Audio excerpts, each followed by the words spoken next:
munafik lahir bukan dari rahim yang salah, tapi dari pilihan-pilihan kecil yang terus dibenarkan. Pertama, ia mulai berbohong demi menjaga citra. Lalu ia belajar membungkam hati nurani dengan argumen rasional. Ini demi kebaikan bersama. Kebohongan menjadi tempat tinggalnya, dan topeng bukan lagi alat, melainkan identitas. Dan ironisnya, dunia kerja, jabatan, bahkan titel intelektual seringkali jadi pagar yang nyaman untuk menyembunyikan wajah asli. Karena selama outputnya bagus, selama profitnya naik, selama followernya banyak, siapa yang peduli dengan nurani? Apa yang membuat orang cerdas menjadi dingin? Satu kata, kepentingan. Jadi yang ingin saya garis bawahi di sini adalah bahwa orang-orang Indonesia itu terlalu banyak berhadapan dengan kepalsuan. Bahkan kepalsuan itu diberikan oleh para penegak hukum, diajukan oleh pemerintah dan lain sebagainya. Sehingga ketika mereka mengeluarkan pernyataan berikutnya, orang tuh tetap gak menganggap bahwa itu tuh selesai gitu. Tetap menganggap itu tuh penuh kecurigaan. Karena terlalu banyak konspirasi. Reformasi begini, wow, perubahan lembaga, budaya begini begitu.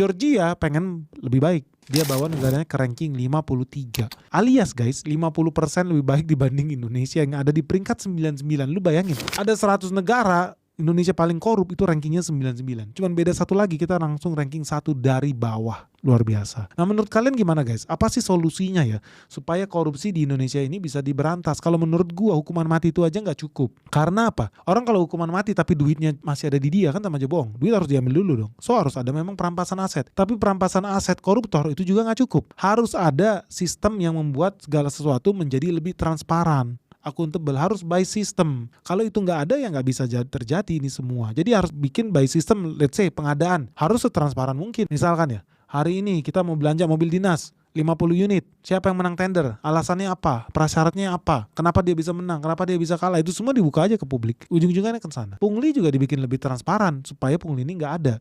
Bukan kalau perlu, bahkan wajib dilakukan seperti Georgia. Potong generasi. So what? 1 juta cut, hilang. Kalau mau kayak Deng Xiaoping. Dan Xiaoping bikin apa? 5.000 orang mati. Matiin aja. Selesai. Orang pun akan lebih ikhlas. Kenapa? Karena kalau mau bikin negara ini jadi lebih bersih, ini percuma kalau generasi-generasi yang lebih tua, yang umurnya udah 60, 70 di atas kita, itu udah pasti korupsi. Anak-anak baru yang baru lahir masuk ke organisasi, pasti jadi takut. Karena budayanya udah terbentuk oleh budaya orang-orang tua yang korup itu guys. Kalau lu setuju nggak itu dilakukan di Indonesia? Potong generasi 30.000 orang, PHK massal. Atau hukum mati, langsung aja. Cepet-cepetan.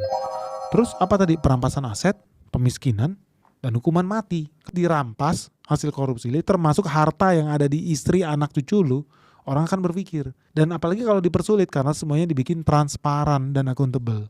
Itu yang harus segera kita perbaiki sistemnya. Tapi sistem sekali lagi dibikin hukum sebagus apapun gak ada gunanya kalau aparat penegak hukumnya juga korup. Jadi memang perlu yang namanya potong generasi. Nah kalau menurut lu gimana guys? Lu setuju gak ya Indonesia ini seperti Georgia? Langsung potong generasi puluhan ribu birokrat, PNS, pecat, cut. Lu setuju gak? Atau lu ada ide yang lebih baik lagi nih? Gimana caranya negara kita bisa bersih dari yang namanya korupsi biadab ini? Lalu lintas nakalnya paling 100.000.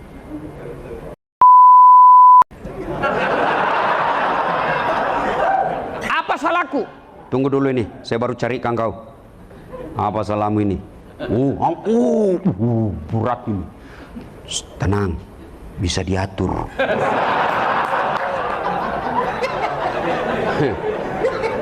Bos, Bapak dapat duit 100 juta, 200 juta, tapi secara haram membentuk jati diri, membentuk tubuhmu, itu yang membuat kamu keras hati dan keras kepala. Di Indonesia ini kita udah juara, bikin proposal, bikin seminar, gitu. Ya kan, tapi actionnya nggak ada. Ya kan? Saya ngomong loh, ya kan, dengan Gus Ipul, ya kan, Sekjen NU, ya kan. Kita saya kebetulan di NU sebagai benar. Kita di NU itu punya ruangan, ya kan, ruangan yang namanya tanda tangan akte PKI. KS, ya perjanjian kerjasama, ya kan MOU. Tapi udah gitu selesai. Ya, itu bukan di situ aja, di semua ormas. Yang actionnya nggak ada, follow up-nya nggak ada, actionnya nggak ada. Ngapain punya pencitraan aja buang-buang waktu? Nah itu harus dirubah gitu. Dan ngomong jangan salah, kita ini kalau bikin proposal juara, mungkin juara dunia. Iya kan? Bagus kertas filmnya, segala macam dekorasinya, punya pakai konsultan khusus. Gitu. Nah ini harus kita robah gitu, ya kan? Saya tidak anti makan bergizi keras, tapi please be rational. In the sense bahwa kita cuma perlu 10 T kok. Nggak sampai 300 T. Dari 71 T jadi 171 T. Ini kan pemborosan yang maha dahsyat gitu loh. Seperti tadi ya, dari hitung-hitungan aja total populasi sekian yang kekurangan bergizi cuma 7%, berarti total dari yang kekurangan gizi adalah 20 juta. Dan itu campur aduk. Mungkin kalau ngomong pelajarnya cuma 10 juta. Kenapa harus 82 juta disuapin? Dan mereka nggak meminta dan nggak kekurangan gizi, Bos.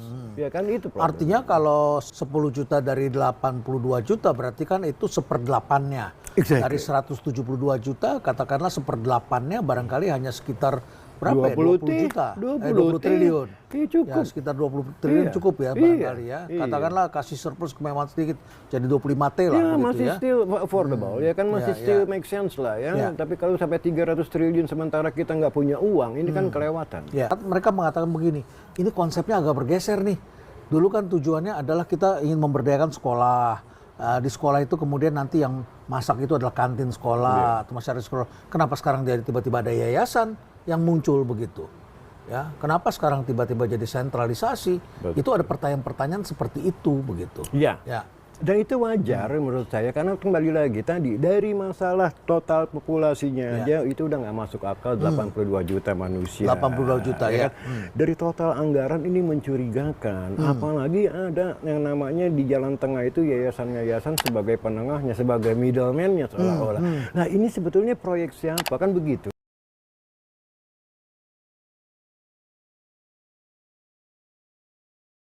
Satu kata, apa problem bangsa ini? Satu kata, korupsi. Untuk bisa memberantas korupsi, ya transparansi. Untuk bisa transparansi, lakukan digitalisasi semua. Untuk bisa lakukan itu semua, Anda butuh macan sejati, bukan macan sirkus. Untuk membereskan republik ini. Itu aja kalau mau ngomong fair. Kalau kepala lurus, bawahnya tidak berani, tidak lurus. Itu yang saya yakinin.